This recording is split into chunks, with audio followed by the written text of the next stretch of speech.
Today we're taking a look at these MLB matches, which are happening on Tuesday, September 13, 2022. And giving you match breakdowns, betting tips and predictions in general on these games. Welcome back to High Stakes, let's get straight into it. Also, don't forget to subscribe to get notified as soon as we release these sport prediction videos, and if you would like more betting tips and predictions, then check out our Patreon in the link down below. Our new Patreon is a way for us to help you improve your chances of making more money. Multiple plans are available for each and every one of you. You can get 30 extra betting picks all the way up to 360 extra betting picks per month. Stop wasting hours of your time searching for bad betting picks that ends up costing you a lot of money. Join the High Stakes Patreon now and get the best betting picks. Going back to our video, we will give you 2 betting picks for each game, a team pick and a total pick based on facts and detailed explanation. So make sure to watch our videos till the end so you don't miss any of our picks. New York Yankees vs Boston Red Sox. At the start of the season, fans of both teams may have had this series circled on their calendars as a pivotal series, expecting both teams to be in the throes of a battle for first place down the stretch.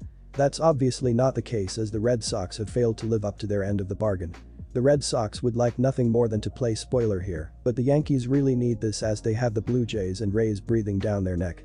I just can't trust the Red Sox bullpen in this one to close the door. I like Jarrett Cole and the Yankees bullpen to get it done here.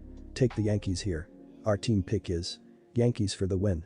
Without a starter declared by the Yankees yet, it can be assumed that New York will rely on their bullpen. The Red Sox will start Pivetta, who has been inconsistent with his pitching this season, as he owns an ERA of 4.29. In their last 10 meetings, the over is 7-3 when the Yankees and Red Sox face off against each other. The over is 5-1 in the Yankees' last 6 games, and the Red Sox have hit the over with a record of 4-0-1 in their last 5 Tuesday games. Our total pick is over 8 runs. Chicago Cubs vs New York Mets. The Cubs are third in the NL Central, 24.5 games out of first and out of contention, and have guaranteed their second straight losing season. On the road, Chicago is 29-40 and 19th in money line profit according to Covers.com in those games. The Cubs are 71-70 against the run line and 17th in profit. Chicago 18th in on-base percentage and batting average, 23rd in scoring, 17th in home runs, and 3rd in stolen bases. They have 3 position players with a WAR of 3.8 or better, but a substantial drop after that. Nico Horner, 4.5 WAR, leads the club with a .291 batting average and 18 steals. Ian Happ, 3.9 WAR, has 16 home runs and a club-best 65 RBI, and Wilson Contreras, 3.8 WAR, has only played in 107 games, but has 21 home runs and 54 RBI. Contreras has not played since August 30 and is out indefinitely, and Horner is questionable. It's hard to go against the Mets in this spot, but they also had a huge advantage Monday and lost. As great as DeGrom has been in his 7 starts this season, only 3 of those games have resulted in a New York win by 2 runs or more. Adrian Sampson has also been tough on the hill in spots for the Cubs this season, including only allowing 2 runs in 5.1 innings against the Mets in a 3-2 Cubs win on July 17. New York should win the game, but at this price they aren't backable for me. I will take the plus 150 shot on the Cubs to keep this game within a run. Our team pick is Chicago Cubs plus 1.5 runs. The New York Mets have been holding on to the NL East lead for a majority of the regular season and have seen their lead in the division dwindle down to 1.5 games currently as the Atlanta Braves have caught up. They currently would get a bye in the NL wild card round, and being able to set up their pitching is critical, as that is one of their biggest strengths as a team.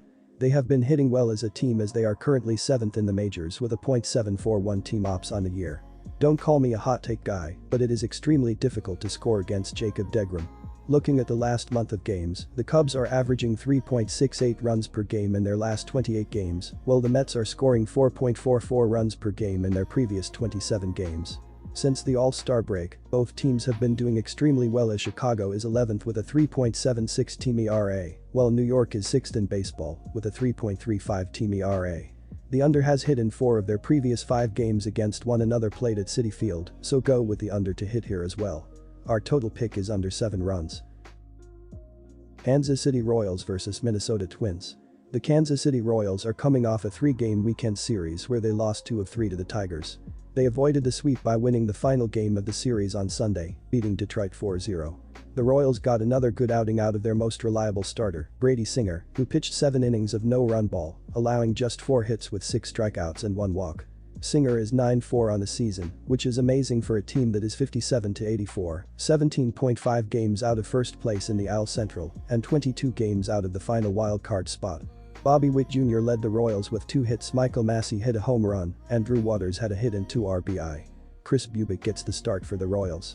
Bubic is 2-11 on the season with an ERA of 5.40 in 23 starts and 24 appearances. In his last start, Bubic allowed 3 earned runs on 6 hit in 6.1 innings, with 4 strikeouts and 1 walk. Bubic has a record of 1-4 with an ERA of 4.91 and 34 strikeouts in 8 appearances. The Royals have a team ERA of 4.71, which is 27th in baseball. The bullpen has an ERA of 4.72, which is 28th in the majors. The Twins lost the final game of the series on Sunday by the score of 4-1. Josh Winder took the loss, allowing 2 runs on 4 hits in 4 innings. He gave up 2 home runs. Winder pitched well enough to win, but he got no run support. Nick Gordon led the Twins with 2 hits. The team only had 5 hits, with Gary Sanchez producing the only run with an RBI single. Joe Ryan will try to get the Twins back on track on Tuesday. Ryan is 10-8 on the season with a 4.05 ERA in 23 starts. He has 124 strikeouts and 39 walks in 122.1 innings. Ryan is 3-0 with an ERA of 1.59 and 17 strikeouts in 3 appearances against the Royals. The Twins have an ERA of 4.03, which is 19th in baseball. The bullpen has an ERA of 3.87, which is 14th in the league. The Twins' hope of winning the AL Central and making the playoffs are fading fast. They are now 4.5 games behind the first-place Guardians after a disastrous weekend in which they got swept by the Guardians. While they are not yet out of it, the odds are getting lower. They need to go on a run here, and whether or not that's possible remains to be seen, but what is pretty certain is the Twins will win Tuesday. Why? They get a much-needed day off on Monday, a real day off, as they stay home for this series. And the pitching matchup favor Minnesota as Joe Ryan has been consistently good and Chris Bubic for the Royals has been one of the worst starters in baseball. Take the Twins here. Our team pick is Minnesota for the win. Kansas City has obviously had a disappointing season. Still, the Royals haven't given up and they finished the weekend at 4-6 over their last 10. Kansas City is a young team and they are still fighting. Chris Bubic comes in with a 5.4 ERA and a 1.64 WHIP. The young left-hander has struggled most of the season, but he has produced 2 quality starts in his last couple outings against the Indians and the White Sox. He is in good form. The Twins have fallen apart over the last month after having what was looking like a promising season most of the year. Minnesota finished the weekend off at 2-8 over the last 10. The Twins have though been much better at home this year. Joe Ryan has a 4.01 ERA and an impressive 1.16 WHIP, but the right-hander has been hammered in his last 2 starts. The Red Sox and Yankees hit Ryan hard on each of his last 2 starts. The right-hander has been better at home this year, where his ERA is 3.13. Even though Ryan is struggling right now, the Royals' offense is nothing special, and the right-hander has been better at home. Minnesota isn't playing well right now either. Minnesota offense has been struggling, and the Twins will face a pitcher in good form on Tuesday. The Royals' offense has also struggled much of the year. This should be a lower scoring game. Our total pick is under the total.